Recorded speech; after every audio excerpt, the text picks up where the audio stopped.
Everyone, welcome back to our channel. मैं आर्या और आज हम अपना चैप्टर फिजिक्स में नया चैप्टर स्टार्ट करने वाले हैं, that is modern physics. So let's get started. So इस चैप्टर में सबसे पहले हम शुरुआत करते हैं। एक सेकेंड या सबसे पहले हम शुरुआत करते हैं फोटो इलेक्ट्रिक इफेक्ट के बारे में। According to Einstein, particle have dual nature, particle plus wave. Einstein के हिसाब से जो पार्टिकल होता है उसके दो नेचर होते हैं। एक होता है डुअल नेचर के होते हैं, that is particle and wave. Particle of light is known as photon और क्वांटा। जो पार्टिकल होता है लाइट का उसको और क्या कहते हैं, फोटोन या क्वांटा बोलते हैं। जो फोटोन होते हैं उसकी इस फोटोन हैज स्पीड, फोटोन की स्पीड कितनी होती है, 3 × 10⁸ मीटर पर second in vacuum. And photon is electrically neutral. कैसा होता है, न्यूट्रल होता है। Photon has rest mass 0। Photon can be created और कैन बी डिस्ट्रॉयड। फोटोन को बना भी सकते हैं और डिस्ट्रॉय भी कर सकते हैं। Number of photon is not conserve. When photon is absorb then momentum conservation and energy conservation are valid. जब फोटोन को एब्जॉर्ब किया जाता है तो जो मोमेंटम कंजर्वेशन होता है या एनर्जी कंजर्वेशन है वो वैलिड है। अब फोटोन का मोमेंटम क्या होता है, पी से डिनोट करते हैं। ये होता है एच बाय लेमडा या फिर इसी को ई बाय सी लिख सकते हैं। इसमें जो एच होता है ना वो होता है अपना प्लैंक्स कांस्टेंट। उसकी वैल्यू होती है 6.6 इंटू 10⁻34 जूल पर सेकेंड, जूल सेकेंड। और क्या कहते हैं, जो सी होता है वो तो अपनी स्पीड ऑफ लाइट है, ये तो पता है। तो मोमेंटम का फॉर्मूला क्या होता है, P is equal to H by lambda और E by C. P is equal to H by lambda और ई बाय सी। फोटोन की एनर्जी क्या होती है, E is equal to H nu, nu frequency होती है यहाँ पे, या फिर E is equal to H nu या फिर E is equal to H C by lambda. ठीक है, लेमडा अपनी वो होती है, क्या कहते हैं, वो वेवलेंथ होती है। ठीक है ना, ये पॉइंट नहीं है, सॉरी। और ये जो पावर का अगर फॉर्मूला देखा जाए तो वो होता है वॉट बाय पर टाइम। ठीक है, नाउ ये क्वेश्चन है, calculate the number of photons emitted पर सेकेंड, एनर्जी इन पर सेकेंड। इसमें क्या है कि क्वेश्चन क्या है कि कैलकुलेट करो कितने नंबर ऑफ फोटोन एमिट किए जाते हैं पर सेकेंड। तो एनर्जी एक फोटोन में कितनी होती है, एच सी बाय लेमडा होती है ना। तो एन फोटोन्स की एनर्जी क्या हो जाएगी, n h C by lambda. ठीक है, एनर्जी का फॉर्मूला क्या होता है, एनर्जी का फॉर्मूला यहाँ पे आ जाएगा n h C by lambda. तो एन का आप यहाँ पास से फॉर्मूला क्या निकाल सकते हो, पी से इसको डिनोट करते हैं। पावर ही एनर्जी होती है ये, सॉरी इसको अभी हटा दो, उसको बाद में बताऊंगी। ये जो पी होता है वही एनर्जी होती है, पावर ही एनर्जी होती है, और वो होती है n h C by lambda. तो उसको ऐसे लिख सकते हैं, n is equal to p lambda by h c. Okay, ये एक और क्वेश्चन है। दे आर टू बल्ब्स, दो बल्ब है B1 और B2 के, दोनों की वेवलेंथ लेमडा और लेमडा 2 है। ठीक है ना, और क्या कहते हैं, दोनों के पास क्या है, सेम पावर है। तो कैलकुलेट करना है नंबर ऑफ फोटोन्स। ठीक है, सेम यही क्वेश्चन है, नंबर ऑफ फोटोन्स कैलकुलेट करने हैं और पावर दोनों की सेम है। पावर सेम है ना, तो इसको पावर जब सेम हुआ तो पावर किसके डायरेक्टली प्रोपोर्शनल है यहाँ पे, एन बाय लेमडा के, क्योंकि एच और सी जो है वो अपना कांस्टेंट है। तो यहाँ पे n1 by lambda 1 is equal to n2 by lambda 2 करके यहाँ पे ये ऐसे निकाल सकते हैं। ठीक है, अब एक और क्वेश्चन है ये, hydrogen atom and a photon is moving in opposite direction according to the given diagram, जो कि अभी यहाँ पर दिखा ही नहीं है, sorry. After collision, hydrogen atom absorb the photon and stop. Initially, velocity of hydrogen atom will be momentum by momentum. अच्छा, इसमें पूछ रहा है कि हाइड्रोजन एटम की वेलोसिटी कितनी होगी, इनिशियल वेलोसिटी। तो यहाँ पे हमने मोमेंटम कंजर्वेशन लगाया है। तो मोमेंटम कंजर्वेशन क्या होता है, एम वी होता है नॉर्मल, और ये हो गया एच बाय लेमडा। इसको अगर लिखेंगे तो ऐसे लिख सकते हैं, v is equal to H by m lambda. H की वैल्यू रख दिए, एम की वैल्यू रख दिए, और लेमडा लेमडा अपना क्वेश्चन में गिवन होगा। ठीक है, उसकी वजह से यहाँ पे नियरली ये कितना आ गया, 3। Energy doesn't depend upon the intensity, very important. जो एनर्जी होती है वो इंटेंसिटी पे डिपेंड नहीं करती है। ठीक है ना, जो एनर्जी होती है वो इंटेंसिटी पे डिपेंड नहीं करती है। Now photo electric effect, when light of EM wave when light of EM wave having sufficient high frequency is incident on a metal surface, free electron on metal surface may absorb them and may come out of metals opposing the attractive force by metal. Photo electric effect क्या होता है कि जब कोई light है EM wave की और जिसमें एक सफिशिएंट हाई फ्रीक्वेंसी है, उसको एक मेटल पे आप इंसिडेंट करा रहे हो, ठीक है ना, मेटल सरफेस से, तो जो फ्री इलेक्ट्रॉन होंगे वो मेटल सरफेस के, वो या तो एब्जॉर्ब कर लेंगे उनको, या फिर क्या करेंगे, मेटल से बाहर निकल आएंगे, जो और क्या करेंगे, अपोज करेंगे अट्रैक्टिव फोर्स को by metals. The emitted electron is known as photoelectron and any current due to these photoelectron is known as photocurrent. अब जो emitted electron है ना, ये इनको क्या बोलते हैं, फोटो इलेक्ट्रॉन बोलते हैं, या फिर जो करंट है इन फोटो इलेक्ट्रॉन की वजह से हो रहा है उसको क्या बोलते हैं, उसको बोलते हैं फोटो करंट. क्या बोलते हैं, photo current. This entire phenomena is called photo electric effect. इस पूरे फिनोमिना क्या कहते हैं, फोटो इलेक्ट्रिक इफेक्ट कहते हैं, ठीक है ना.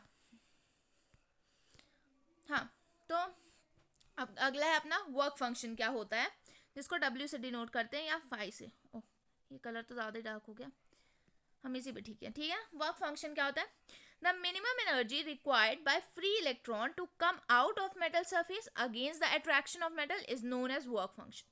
कितनी मिनिमम एनर्जी लग रही है, वो जो फ्री इलेक्ट्रॉन है उसको कितनी मिनिमम एनर्जी लग रही है to come out of the metal surface against the attraction of metal is known as work function.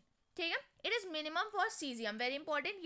ये क्या होता है, मिनिमम होता है सीजियम के लिए. सीजियम की वैल्यू इसकी जो होती है वो 1.9 इलेक्ट्रॉन वोल्ट होता है, ठीक है. इसको फाई से डिनोट करते हैं और इसका फॉर्मूला ये है, phi is equal to H F और phi is equal to H V by lambda, ठीक है. आइंस्टाइन इक्वेशन को अगर देखा जाए तो if E is the energy of photon, अगर E एनर्जी है फोटोन की, फाई वर्क फंक्शन है और K जो है वो अपना काइनेटिक एनर्जी है, तो फॉर्मूला कुछ ऐसा हो जाएगा कि E is equal to 5 plus kinetic energy. मतलब जो एनर्जी है ना वो कितनी हो जाएगी, kinetic energy plus work function of metal, ठीक है. काइनेटिक एनर्जी को अब हम कैसे लिखते हैं, एच सी बाय लेमडा लिखते हैं. तो यहाँ जब वर्क फंक्शन की बात हो रही है तो इसको h C by lambda naught लिखेंगे. तो काइनेटिक एनर्जी का फॉर्मूला क्या हो जाएगा, एच, हाँ यहाँ पे h C by lambda naught जो है इसको एच बाय न्यू नॉट भी लिख सकते हैं, है ना. तो काइनेटिक एनर्जी क्या हो जाएगी, इनिशियल ये थी एच न्यू नॉट, फाइनल ये है तो फाइनल माइनस इनिशियल. तो काइनेटिक एनर्जी हम यहाँ पे ये भी लिख सकते हैं. काइनेटिक एनर्जी जो होती है वो इलेक्ट्रॉन वोल्ट्स में होती है, वेरी इंपॉर्टेंट, ठीक है. अब ये एक चीज़ है, क्या कहते हैं ये एक सिस्टम है, इसके बारे में हम देख लेते हैं कि इनिशियली जो बैटरी है ना उसको कनेक्ट नहीं किया गया है. Initially battery is not connected, even then emitter will show some photo current due to initial kinetic energy of photo electron reaching anode. अब जो इनिशियली में देखो जो बैटरी है वो कनेक्टेड नहीं है, फिर भी जो एमीटर है ना, यहाँ पे एमीटर जो है ये वो कुछ ना कुछ क्या कहते हैं डिफ्लेक्शन शो करेगा, क्योंकि किसकी वजह से, क्योंकि जो फोटो करंट होता है ना उसकी इनिशियल काइनेटिक एनर्जी जो होती है फोटो इलेक्ट्रॉन की रीच कर रही है एनोड पे, उसकी वजह से.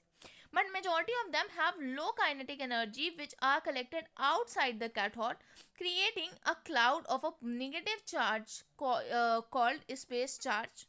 Very soon, due to space charge, eject photoelectron will be repelled and won't be able to reach collector. Now, if the battery is connected across the vacuum tube, space charge gets pulled towards anode. बस इसमें इतना ही था, कुछ खास नहीं था. और ये देख लेते हैं, as potential of battery increases, जैसे कि पोटेंशियल जो है बैटरी का इंक्रीज कर रहा है तो स्पेस चार्ज जो होगा वो डिक्रीज करेगा, ठीक है. और फोटो करंट जो है वो इंक्रीज करेगा. यहाँ पास ये इंपॉर्टेंट चीज़ है कि अगर पोटेंशियल जो है अपना पोटेंशियल यहाँ पे इंक्रीज होगा तो जो फोटो करंट होगा, फोटो करंट वो अपना क्या करेगा, वो भी इंक्रीज करेगा. Later at certain value space charge completely vanish. If potential difference is further increases, no different in photo current and will be become saturated current. देखो जब पोटेंशियल बैटरी की बढ़ेगी तो स्पेस चार्ज जो होगा वो घटेगा और फोटो करंट बढ़ेगा. तो जब एक टाइम आएगा कि ये स्पेस चार्ज जो है वो घटते घटते एकदम से कम्प्लीटली खत्म हो जाएगा ना, तब उसके बाद आप पोटेंशियल कितनी भी बैटरी की बढ़ाओगे तो जो फोटो करंट होगा ना वो नहीं बढ़ने वाला, वो एक सैचुरेटेड करंट बन जाएगा ना, ठीक है. वो अपने उस स्टेज पे पहुंच जाएगा जहाँ उसके ऊपर वो जाएगा ही नहीं. ये चीज़ है भाई, है ना. तो यहाँ पे देखो जो अपना पोटेंशियल है वो बढ़ा रहे हैं तो करंट बढ़ रहा है बढ़ रहा है बढ़ रहा है बढ़ रहा है, जहाँ पे एक पॉइंट पे वो पहुँच गया जहाँ के बाद वो एकदम स्टेबल जा रहा है, ठीक है ना. तो ये होता है अपना ग्राफ इसका. This graph represent stopping potential is independent of intensity. Very important, जो स्टॉपिंग पोटेंशियल होता है ना, क्या स्टॉपिंग पोटेंशियल जो होता है वो किसके इंडिपेंडेंट होता है, इंटेंसिटी के इंडिपेंडेंट होता है.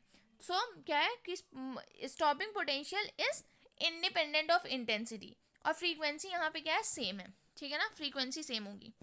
ये एक और ग्राफ और है कि फोटो करंट जो होता है वो इंटेंसिटी ऑफ लाइट के डायरेक्टली प्रोपोर्शनल होता है, और ये एक है क्या कहते हैं अपना करंट का और वोल्टेज का। This graph represent that kinetic energy of photo electrons increases with frequency of light. Photo current will not change because number of electrons are same. अब इसमें क्या दिखा रहा है कि जो काइनेटिक एनर्जी है फोटो इलेक्ट्रॉन की वो बढ़ती, अच्छा वो इसमें दिखा रहा है ना, ये वाला जो ग्राफ है इसमें क्या दिखा रहा है कि जो काइनेटिक एनर्जी है फोटो इलेक्ट्रॉन की वो बढ़ती जा रही है जैसे जैसे फ्रीक्वेंसी बढ़ रही है। देखो यहाँ आगे फ्रीक्वेंसी बढ़ती जा रही है, वैसे ही इसकी काइनेटिक एनर्जी बढ़ती जा रही है, पर जो अपना फोटो करंट होगा ना वो चेंज नहीं होगा क्योंकि नंबर ऑफ इलेक्ट्रॉन तो सेम रहेंगे। So frequency is different but intensity is different, but frequency is different but intensity, sorry यहाँ पे इंटेंसिटी सेम होगा, है ना। अब ये वही फॉर्मूला है अपना काइनेटिक एनर्जी वाला, ये भी वही है। ये अच्छा, ये इसके ग्राफ को बताने के लिए वाई जो होता है यहाँ पे, वाई में काइनेटिक एनर्जी लिए हैं, एक्स में फ्रीक्वेंसी लिए हैं, एम जो होता है वो अपना स्लोप होता है ना। तो उसकी वजह से ये आ गया। स्लोप यहाँ पे क्या है, माइनस एच, हाँ यहाँ पे स्लोप माइनस एच है, ये वाला है ना। तो ये हो गया। अब उसके बाद ये एक क्वेश्चन है, ये क्वेश्चन है, इसको बाद में हम लोग देखेंगे, पहले हम लोग ये देखते हैं। D Broglie wavelength of matter and wave, ये क्या कहता है। A photon has frequency new and wavelength lambda has energy E is equal to h new और E is equal to hc by lambda. अब जो फोटोन है उसकी अगर फ्रीक्वेंसी है न्यू और उसकी वेव लेंथ है लैम्डा तो उसके पास एनर्जी क्या होगी, एच न्यू होगी या फिर एच सी बाय लैम्डा होगी। एक फोटोन है जिसकी फ्रीक्वेंसी है न्यू और वेव लेंथ है उसकी लैम्डा, तो एनर्जी जो होगी वो क्या होगी, एच न्यू और h C by lambda. Okay, by Einstein energy mass relation. अब आइंस्टाइन के एनर्जी मास रिलेशन क्या कहता है कि E is equal to m c का स्क्वायर, है ना। तो m को यहाँ पे क्या लिख सकते हैं, m is equal to E by c square. तो इसको क्या लिख सकते हैं, h बाय सी लैम्डा लिख सकते हैं, ये लिख सकते हैं ना, क्योंकि देखो एनर्जी का फॉर्मूला क्या होता है, एच सी बाय लैम्डा, यहाँ पे सी स्क्वायर हो जाएगा तो एक से एक ही कट जाएगा, तो यहाँ पे आ जाएगा एच सी बाय लैम्डा, है ना। तो यही आ गया एच सी बाय लैम्डा। तो लैम्डा की वैल्यू यहाँ पास से क्या लिख सकते हो, तो आप लैम्डा की वैल्यू लिख सकते हैं एच बाय एम सी या फिर h is equal to p. P क्या हो गया हमारे यहाँ पे, मोमेंटम हो गया। ये डी ब्रॉगली वेवलेंथ का फॉर्मूला है, वेरी इंपॉर्टेंट। अब यहाँ पास है ना इंपॉर्टेंट सेगमेंट शुरू हो रहा है, ये भी बहुत इंपॉर्टेंट है और ये भी फॉर्मूला बहुत इंपॉर्टेंट है। लैम्डा का फॉर्मूला क्या होगा, l lambda is equal to H by p, p का फॉर्मूला एम सी या फिर एम बी, ठीक है ना। De Broglie suggested that a particle of mass m moving with velocity v behave like a wavelength of lambda. Lambda क्या हो जाएगा, H by m v, h है ना, एच बाय एम बी, जिसको और क्या लिख सकते हैं, एच बाय पी, या फिर इसका और क्या फॉर्मूला होगा, h by under root two m kinetic energy. ये काइनेटिक एनर्जी और मोमेंटम के बीच के रिलेशन से निकला है, और इसको क्या लिख सकते हैं, h by two m q v, ठीक है ना। डी ब्रोगली जो होता है, डी ब्रोगली वेवलेंथ एक इलेक्ट्रॉन के लिए वो क्या होता है, 12.27 by under root v angstrom. देखो ये नीट के पर्सपेक्टिव से भी इंपॉर्टेंट है, प्लस सीयूईटी के परस्पेक्टिव से बहुत ज़्यादा इंपॉर्टेंट है, ठीक है ना। तो ये वाला याद रखना, 12.27 बाय अंडर रूट वी। किसी इलेक्ट्रॉन की डी ब्रॉगली वेवलेंथ पूछ जाए तो वो क्या होता है, 12.27 by under root v angstrom. Now de Broglie wavelength for a photon, proton, proton के लिए डी ब्रॉगली की वेवलेंथ क्या होती है, 0.286 बाय अंडर रूट वी, ठीक है ना, ये हो गया। अब D Broglie wavelength for a gas molecule, gas molecule की बात की जाए तो वो वहाँ पे क्या आ जाता है, lambda is equal to H by under root 3 mkt, जिसमें के जो होता है वो अपना होता है बोल्ट्जमान कांस्टेंट। अब न्यूट्रॉन के लिए अगर डी ब्रॉगली वेवलेंथ पूछ लिए तो आ जाएगा 0.286 by under root energy. Alpha का अगर पूछ लिया जाए तो आ जाएगा 0.101 under root v by under root v angstrom, ठीक है। अब आता है force due to radiation, radiation की वजह से फोर्स क्या होती है। Each photon has a definite energy and a definite linear momentum. All photons of light of a particular wavelength lambda has the same energy, that is hc lambda, and the same momentum, that is p is equal to h lambda. When light of intensity I fall on a surface, it exerts force on that surface. देखो अब होता क्या है कि अगर एक light है किसी इंटेंसिटी आई की, वो फॉल कर रही किसी सरफेस पे, तो वो एक्सर्ट करेगी फोर्स उस सरफेस पे। Assume A and R the coefficient of absorptive power and refractive power. A जो हो गया वो एब्जॉर्प्टिव पावर हो गई, आर हो गया अपना refractive power.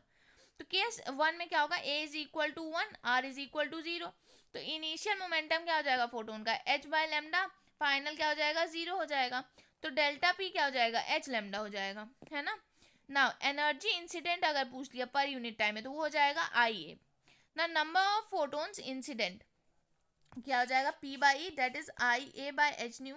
Total charge I A by C. Force on momentum I A, force on photon I A by C. Pressure I by C, है ना. अब केस 2 जो है जिसमें कि एब्जॉर्प्टिव पावर 0 हो गई, एक सेकेंड, जिसमें एब्जॉर्प्टिव पावर 0 हो गई और रिफ्रैक्टिव पावर 1 हो गई, तो वहाँ पे अपना क्या आ जाता है momentum H 2h by lambda और एन आ जाएगा यहाँ पे I A by H by lambda. Force 2 I A by C. Case 3 में अगर एब्जॉर्प्टिव पावर रिफ्लेक्टिव पावर दोनों मिला के 1 आ रहा है तब क्या होगा, जब रिफ्लेक्ट करेगा तो मोमेंटम आ जाएगा 2h बाय लेमडा और एन आर जो आ जाएगा वो आ जाएगा are I A by H new. Absorb जब करेगा तो लेमडा आ जाएगा एच बाय मोमेंटम आ जाएगा H by lambda, N A आ जाएगा A I A by H nu. ठीक है ना. Pressure I plus R into में I plus C, I minus R I A H nu. ठीक है ना. फोर्स कितना होगा, I minus R I A by C. Total force I plus R into में I A plus C. Force 2 R I A by C. Now Thomson atomic model. अब ये Thompson का atomic model क्या आता है, J.J. Thomson suggested that atoms are just positively charged lumps of matter with electron embedded in them like a raisin in a fruit cake. J.J. Thomson के according क्या था कि जो एटम्स होते हैं ना वो एक पॉजिटिवली चार्ज प्लम्प की तरह होता है, प्लम्प ऑफ मैटर, जो कि इलेक्ट्रॉन के साथ एम्बेडेड होते हैं as a like a raisin in a fruit cake, है ना. Total charge of atom is 0. Total charge जो होता है एटम का वो 0 होता है. एटम जो होता है वो इलेक्ट्रिकली न्यूट्रल होता है. ये थॉमसन का कहना था. थॉमसन के मॉडल को और क्या कहते हैं, plum pudding model. Thus suggested that all positive charge are nearly all the parts were concentrated in very small volume of nucleus at the center of the atom. Electron were supposed to move in a circular orbit around the nucleus. इसका formula ये होता है k z e square by r is equal to m v square. और ये है इसका एक वही चीज़ है, मतलब कि काइनेटिक एनर्जी का फॉर्मूला जो कि होता है half m v square is equal to k z square by 2r. ये होता है. ठीक है ना. Now regarding stability of atoms. Stability of atoms के बारे में क्या है कि an electron moving in a circular orbit, एक इलेक्ट्रॉन है जो सर्कुलर ऑर्बिट में मूव कर रहा है around the nucleus in is accelerating, वो एक्सेलरेट कर रहा है. And according to EM theory it should therefore emit radiation continuously and lose of energy. तो वो क्या कहेगा, उसे continuously, it should therefore emit radiation continuously, वो कंटिन्यूसली रेडिएशन एमिट करेगा और क्या कहेगा, अपनी एनर्जी लूज करता जाएगा. If total energy decreases then radius increases. अगर जो टोटल एनर्जी है वो डिक्रीज कर रही है तो जो रेडियस है वो इंक्रीज करेगी और जो इलेक्ट्रॉन होगा वो एक स्पाइरल पाथ में मूव करने वाले लगेगा. टोटल एनर्जी जो होगी वो होगी माइनस के जेड स्क्वायर बाय 2r. ठीक है. Regarding explanation of line spectrum, उसके बारे में क्या है, in Rutherford model due to continuously change in radii of circular orbit of electron, the frequency of revolution of the electron must be changing. As a result, electron will radiate EM wave of all frequencies. Rutherford के model के according क्या है कि जो continuously change आता है radii of circular orbit of electron के, तो जो फ्रीक्वेंसी होती है रिवॉल्यूशन की, इलेक्ट्रॉन वो क्या करते हैं, electron must be changing as a result. Electron जो होगा वो चेंज होता रहेगा, जिसकी वजह से क्या होगा, जो इलेक्ट्रॉन होगा वो रेडिएट करता रहेगा. क्या रेडिएट करेगा, ईएम वेव, कितने हर फ्रीक्वेंसी की. Spectrum of these wave will be continuous in nature but experimentally the atomic spectra are not continuous. Okay. अब ये एक आ जाता है आगे का point. An electron move only in certain circular orbits called stationary orbit. In stationary orbit electron does not emit radiation. अच्छा, ये बोहर वाला आ गया. ठीक है ना. यहाँ पे मैं लिख देती हूँ, सॉरी यहाँ मेंशन नहीं है, ये बोहर वाला आ गया. उसमें क्या था कि जो इलेक्ट्रॉन मूव कर रहा है सर्टेन सर्कुलर ऑर्बिट में मूव करता है जिसको हम बोलते हैं स्टेशनरी ऑर्बिट. और जो स्टेशनरी ऑर्बिट होते हैं, स्टेशनरी ऑर्बिट्स में जो इलेक्ट्रॉन होते हैं ना वो रेडिएशन एमिट नहीं करते हैं. और बोहर के according there is a definite energy associated with each stable orbit. Bohr के अकॉर्डिंग हर जो ऑर्बिट होता है ना उसमें एक एनर्जी एसोसिएट होती है विच इज स्टेबल, है ना, और एटम जो होते हैं वो रेडिएट करते हैं energy only when it makes a transition from one orbit to another. If the energy of electron in the higher orbit is E2, अगर जो एनर्जी है इलेक्ट्रॉन की हायर ऑर्बिट में E2 है और लोअर में E1 है, तो जो फ्रीक्वेंसी होगी न्यू होगी वो रेडिएट करेगी, जो कि हो जाएगा E2 minus E1 is equal to H nu, ठीक है ना। अब ये PYQ है। Bohr found that magnitude of electrons angular momentum is quantised and this magnitude for the electron must be integral multiple of h/2 lambda. Bohr ने क्या देखा कि जो मैग्नीट्यूड है इलेक्ट्रॉन के एंगुलर मोमेंटम का वो क्वांटाइज्ड है और उसका जो मैग्नीट्यूड है इलेक्ट्रॉन का वो क्या है, इंटीग्रल मल्टीपल है h/2 पाई का।